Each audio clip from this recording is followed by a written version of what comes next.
Welcome to the Get Published podcast, sponsored by Brodie Consulting Group.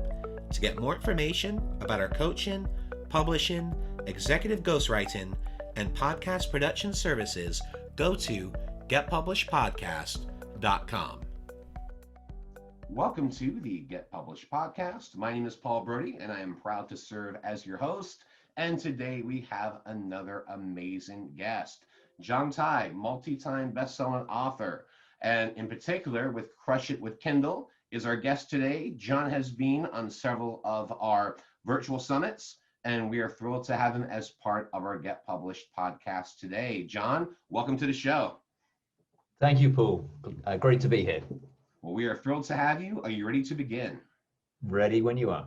All right, my friend. Question number one. What is the one piece of advice that you would give to a first-time author who is currently writing their book? Okay, I think here's the thing which I found really useful, and I think it's helped a lot of other people too, which is just to be consistent and try and do something every day, or at least 5 or 6 days a week. Where I see authors not getting the book finished, not getting it done, is because they leave big gaps. They'll have a burst of activity and then nothing. Whereas if you do something consistently, it gets you in the habit, it keeps you current, it keeps your mind thinking about it and all of that good stuff. And you get a sense of progress as well, which is psychologically really important. So you chip away. And I did this when I had a full-time job and I wasn't leaving the office till 9, 10 o'clock at night on a regular basis. And even if I just did 10 minutes and got one paragraph written, it was a little bit of progress every single day. And you'd be amazed how quickly the book gets finished if you do that. So, I mean, there's many, many tips, but that is a really helpful one, I think. And it really helps with the output and getting things finished. Absolutely. And I think, one of the main things too is just really just getting into that habit and just being consistent with it, because it's just amazing what you can get done when you're consistent with doing it, especially on like a daily basis. Mm-hmm. Yeah, absolutely. So what do you feel currently is the hardest parts about getting your book published? So do you mean, just to qualify this, actually getting it out there into the world, or making sales once it's out there? The process. So from getting it to manuscript to finished book, and then getting it out in the world. So we're going to cover marketing in our next question. Yeah, I think it's like a lot of people get tripped up on the mechanics. Now, I would say they're not as hard as you think they're going to be, but it's easy to say that when you've done them. It's not so easy if it's the first time. What I would say to people is, people get, caught up on things like formatting and stuff like that. So look to outsource that. That's probably a good piece of advice. Is you can learn to format yourself. It's relatively straightforward, but if you're not comfortable doing that, then you can go to somewhere like Fiverr.com or Upwork, and you can outsource that process. And it just means that you can focus on the writing side of it, rather than worrying about the actual creating the book process. Yeah, and I think that's the biggest thing. I mean, I get the question asked often, how many of my own books have I ever formatted? And I'm like, well, I said never a Kindle, just because I don't want to mess with the links and all that. I've probably done about 12 of my books for paperback, but after a certain amount of time, I was like, forget it. I just don't have the time to invest in doing that. I outsource all of that stuff out, and it makes your life so much easier. And it doesn't matter if you're a publisher, it doesn't matter if you're doing this yourself. I mean, just outsource the stuff, outsource the cover, find good people, obviously, but outsource the cover, outsource of course, the editing, outsource the formatting. These are the things you do not want to be doing yourself if you can avoid it. Yeah. And the funny thing is, Paul, I'm the exact opposite to you. I've formatted all of my own Kindle stuff and none of the paperback stuff. So, but the other good thing about that for anyone listening is, once you've found somebody that does a good job, and you can check all the reviews and the ratings before you hire them, you can use them over and over again. So you're kind of building up your own personal team to help you publish in future.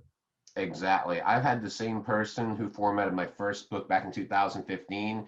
She does all my books, and she does them all for our clients. I mean, she's that good. And we were lucky. Luck does play a part of this, but it's like As long as you're doing the preparation, put the work in, your probability of luck is always going to be so much higher. Yeah. Yeah.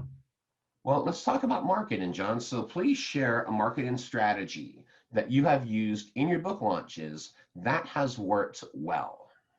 Okay, so the one I'm going to share, because again, there's many, but I'm going to share something which is not sort of tactic specific. It's not platform specific. It's not something that could change next week. This is something evergreen, and it's something that people, especially first time out of the gate, don't do or do very little of. And that is reaching out and asking people to help you. You know, it sounds so obvious, but people don't do it because they're, they don't want to inconvenience people, but build up relationships with people. Once you already have existing relationships, you can be building relationships with people in your space, whatever that is, in advance through social. It's as easy as it's ever been to do that. And then reach out and ask people if they'll help to promote the book in whatever way, large or small. And you can reciprocate that down the line for them as you build up your own platform.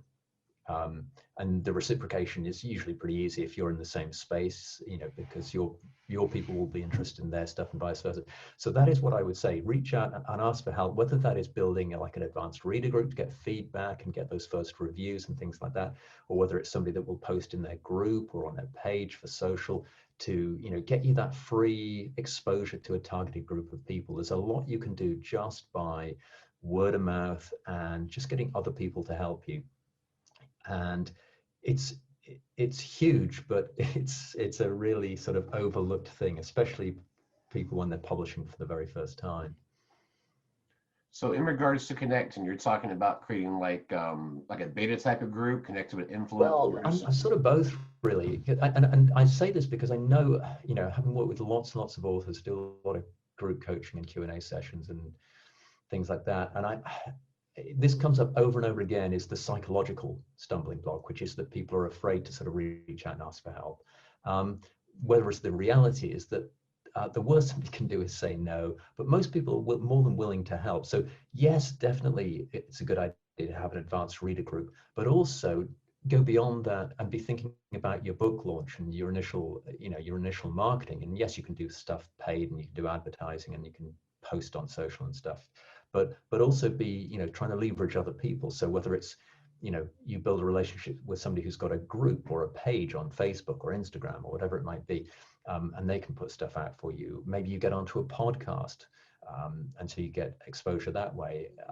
You know, there's 101 ways through all the different sort of social publishing platforms that you can get that. Maybe somebody has an email list and, you know, you ask, they might promote your book, especially if you're doing a sort of discount introductory offer, things like that. So they can be giving value to their list because it's a discounted book, assuming that it's a good book. And so all sorts of different things, but they all kind of revolve around, you know, building relationships with people in advance, being able to reciprocate down the line, and actually asking the question and being afraid to be, you know, they might say no, it's not the end of the world, but I see over and over again that people are kind of reluctant to do this.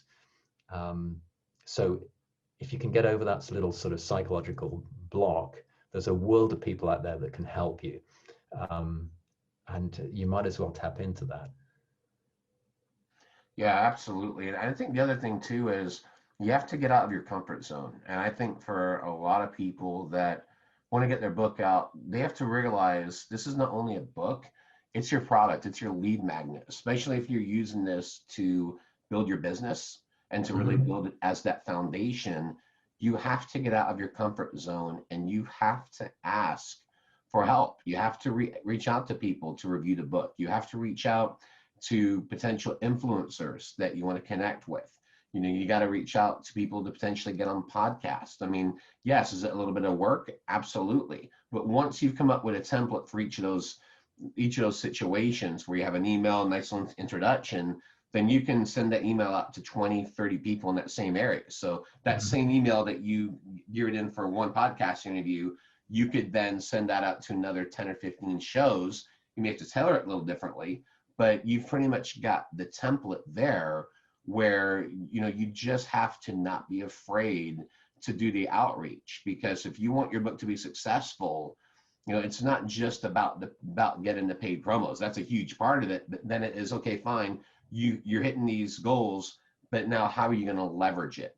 This is the leverage point. The connections with the influencers, the connections with getting on podcasts, the connections with building these beta groups. Everything builds over time, but you have to start from somewhere. Yeah, absolutely. And I mean, two things, to build on what you were just saying. One is that the more you reach out to people, the more yeses you get, the more your comfort zone will expand and it'll become easier. And secondly, the more exposure you get through podcasts, social, blogging, guest blogging, whatever it may be, the more inclined other people will be to say yes to you and invite you onto their platform. So it's really just a question of getting started and just building up that momentum, and then good things happen. Exactly, but you have to take the plunge. You can't be afraid to do that. You've got to get out of that comfort zone. You've got to reach out to people. Absolutely. So John, let's talk about your favorite book. What is your favorite book, and what is the number one thing that you learned from it? Yeah, I'm still laughing because I don't know if I have so many books I like. Pinning a favorite is virtually impossible, but one of my favorite books for sure is The 4-Hour Workweek by Tim Ferriss. It's I first read it over a decade ago now, and I've reread it several times since.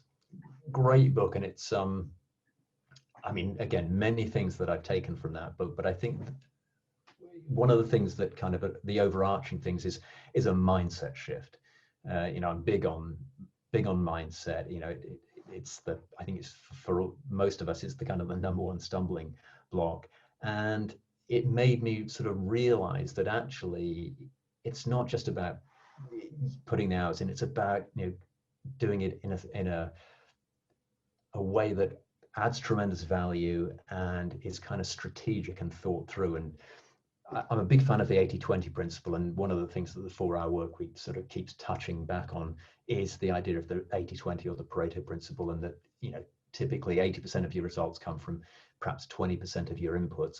And realizing that I could do this with my life and with my business, and I suppose for me, creating that sense of belief that I can do this, and that's a huge takeaway, because it's a complete mindset shift as to how you can, Tim coined the phrase lifestyle entrepreneur, I think, or lifestyle.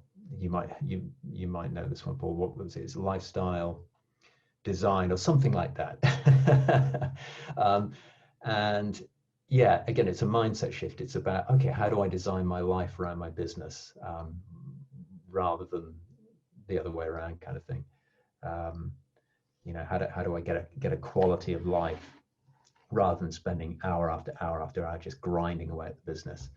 So many takeaways from that book, but even though it's over a decade old now, it's still a great book. Well, and that Pareto Principle is something that I live by. And I've talked about it many times on the podcast and the summits.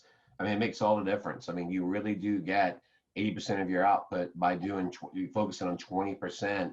And it connects to probably the one main thing I learned in college when I got my first degree, when I got my bachelor's, and that was all about opportunity cost. And that is, what is it costing you to not do something right now? What is it costing you to not take advantage of this opportunity? Because at the end of the day, it's all about return on investment. And if you're not getting the ROI, then you need to move on to something else. Yeah, and if I can just add something to that for people, which is ROI is really important. One of my favorite metrics is ROIT, so return on investment of time. And actually doing the analysis, breaking down, okay, I put so many hours into this project, but what did I get from it? And sometimes something which might on the face of it be quite lucrative actually isn't such a good use of time if it turns out that your hourly rate actually could be quite low, whereas something else might be unexpectedly worthwhile. There's other dimensions as well, like how much fun is it, how rewarding it is, how much personal growth it is, and it is involved in so on. So it's not just about the money. It's not one dimensional, but doing that kind of analysis, which, as I say, you can do that 80-20 analysis on all those different areas of your life, and of course it's fractal. So typically 20% of the 20% is going to give you 80% of the 80%, if that makes sense. So you can really drill down and become sort of hyper efficient by really picking out the stuff that moves the needle. Absolutely. And for our final question, John, what is your favorite quote and why? Okay, so again, lots of great quotes out there, but one that I really like is from Henry Ford, and that's, if you think you can do a thing, or if you think you can't, you're right. And there's so much truth in that quote. If you don't think you can do something, that immediately becomes self-fulfilling, because you're never going to try, you're never going to put the effort in. And if you think you can, chances are, not 100% guarantee, but chances are you'll figure out a way, you'll get help along the way, you'll learn all sorts of new stuff, and slowly but surely you will find you will evolve your way there, and you'll break through all those different obstacles. So if you think you can do a thing, or if you think you can't, you're right. Absolutely. Well, John, I want to thank you for being a guest on the show. What is the best way for people to find you online? Okay, so the easiest thing is go to crushitwithkindle.com. You can download a free book there. You could also find Crush It with Kindle, the book, on Amazon. So either of those two. Well, John, thank you once again for being on the show, and I wish you all the best in your author journey ahead. Thank you, Paul, and likewise to you. Thanks again for joining us today. To learn more about how to get your book published with a proven system that works, grab a free copy of my book at getpublishedpodcast.com.